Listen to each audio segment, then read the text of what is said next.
Hello दोस्तों, आपका हमारे YouTube channel science by SK में फिर से स्वागत है। हम आशा करते हैं आप लोग स्वस्थ और मस्त होंगे।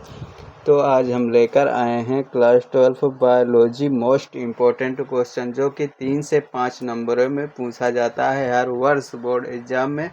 किसी न किसी प्रकार से यह पूछ ही लिया जाता है। तो ये कई प्रकार से पूछा जाता है। आईवीएफ तकनीक, या फिर परख एनालिसिस पर संक्षिप्त टिप्पणी लिखिए, या फिर ये पूछ लेता है आईवीएफ तकनीक। और इसके अलावा ये पूछता है कि अंतःपात्रीय निषेचन किसे कहा जाता है। इस प्रकार से भी या कई तरह से क्वेश्चन को पूछ लेता है, और जो स्टूडेंट होते हैं वो समझ नहीं पाते कौन सा क्वेश्चन पूछ रहा है। तो चलिए आज का हम अपना क्वेश्चन देख लेते हैं। यह 5 से 3 नंबर में पूछा जाता है।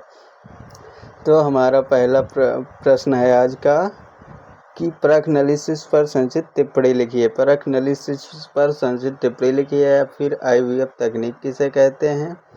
इसके अलावा यह पूछा जाता है अंतःपात्रीय निषेचन किसे कहते हैं। तो अब हम चलिए अपना उत्तर देख लेते हैं। उत्तर है हमारा परख एनालिसिस आईवीएफ तकनीक, यानी कि जो परख एनालिसिस या आईवीएफ तकनीक है, यह ऐसे दंपतियों द्वारा प्रयुक्त की जाती है। यानी कि जो यह तकनीक है यह ऐसे दंपतियों में प्रयुक्त की जाती है जिसमें स्त्री में क्या गर्भ न ठहर रहा हो, या फिर पुरुष के शुक्राणु, यानी कि जो पुरुष के वीर्य में शुक्राणु होते हैं उनकी संख्या कम में होती है, तो कम पाई जाती है, जिस कारण वो क्या अंडाणु के साथ निषेचन नहीं कर पाते हैं और गर्भधारण स्त्री में नहीं होता है। तो इस तकनीक में सहायक जनन प्रौद्योगिकी की सहायता से स्त्री या दाता के अंडाणु को और पुरुष या दाता के शुक्राणु को शरीर से बाहर निकाला जाता है। उसके बाद शरीर का 37 डिग्री तापमान होता है, तो उतनी ही डिग्री पर क्या किया जाता है, प्रयोगशाला में एक परख नली में कृत्रिम रूप से इन शुक्राणु और अंडाणु का निषेचन कराया जाता है। इसीलिए इस प्रक्रिया को क्या कहा जाता है, तो अंतःपात्रीय निषेचन और आईवीएफ तकनीक और परख एनालिसिस पर भी कहा जाता है इसे। इसके बाद तैयार भ्रूण को क्या किया जाता है, जब निषेचन करा दिया जाता है अंडाणु और शुक्राणु का, तब क्या किया जाता है, इसमें देखो उसी शुक्राणु को निषेचन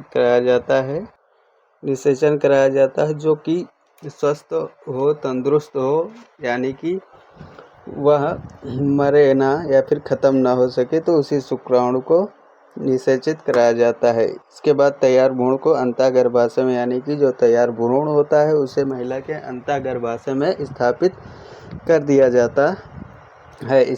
जहाँ पर गर्भावधि पूर्ण होने पर स्त्री के शिशु को सामान्य रूप से जन्म देती है। तो जो स्त्री होती है वो तैयार भ्रूण को स्त्री के गर्भाशय में स्थापित करने के बाद 9 माह बीतने के बाद, यानी कि जब समयावधि पूर्ण हो जाती है, तब स्त्री सामान्य रूप से उस बच्चे को जन्म देती है। इस प्रक्रिया को ही अंतःपात्रीय निषेचन या टेस्ट ट्यूब बेबी या परख एनालिसिस कहते हैं।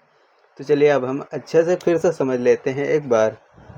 उत्तर क्या है, परख एनालिसिस या आईवीएफ तकनीक ऐसे दंपतियों द्वारा प्रयुक्त की जाती है जिसमें स्त्री में गर्भ न ठहरता हो, यानी कि स्त्री में गर्भ न ठहरता हो, या फिर पुरुष के वीर्य में शुक्राणुओं की संख्या कम हो, यानी कि जो पुरुष होता है उसके वीर्य में शुक्राणुओं की संख्या कम होती है, तो वो गर्भाशय तक पहुँचते ही वो खत्म हो जाते हैं। यानी कि जो महिला में गर्भाशय ग्रीवा होती है वहाँ तक, यौन ग्रीवा, वहाँ तक ही पहुँचते खत्म हो जाते हैं।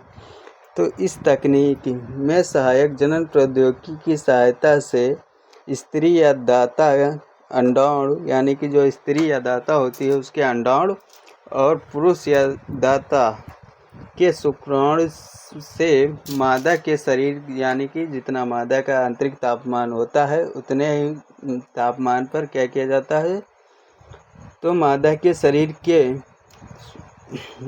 शरीर के बाहर शरीर के आंतरिक तापमान के जितने तापमान पर प्रयोगशाला में कृत्रिम रूप से निषेचित कराया जाता है, यानी कि जो स्त्री का आंतरिक तापमान होता है उतना ही तापमान लैब में तैयार किया जाता है। उसके बाद कृत्रिम रूप से शुक्राणु और अंडाणु को निषेचित कराया जाता है। इसलिए इस प्रक्रिया को अंतःपात्रीय निषेचन भी कहा जाता है। यह क्वेश्चन पूछ लिया जाता है, अंतःपात्रीय निषेचन किसे कहते हैं, तो आप लोग ध्यान रखना, अंतःपात्रीय निषेचन कहा जाता है। इसके बाद तैयार भ्रूण को महिला के अंतःगर्भाशय में स्थापित कर देते हैं, यानी कि जो तैयार भ्रूण होता है उसे महिला के अंतःगर्भाशय में यानी कि गर्भाशय में स्थापित कर देते हैं, जहां पर गर्भ अवधि पूर्ण होने पर स्त्री सामान्य रूप से शिशु को जन्म देती है, और जब गर्भावधि पूर्ण हो जाती है तो स्त्री सामान्य रूप से शिशु को जन्म देती है। इस प्रकार से प्राप्त शिशु को, यानी कि जो इस प्रक्रिया से प्राप्त शिशु होता है उसी को टेस्ट ट्यूब बेबी या प्रैग्नेंसी कहते हैं। तो हम आशा करते हैं आपको यह क्वेश्चन अच्छे से समझ में आया होगा। यदि क्वेश्चन अच्छे से समझ में आया तो प्लीज़ वीडियो को लाइक एवं चैनल को सब्सक्राइब करें। हम फिर से मिलते हैं अगले वीडियो में मोस्ट इम्पोर्टेंट क्वेश्चन को लेकर। तब तक के लिए thank you watching for video. देखते रहिए हमारे वीडियो को।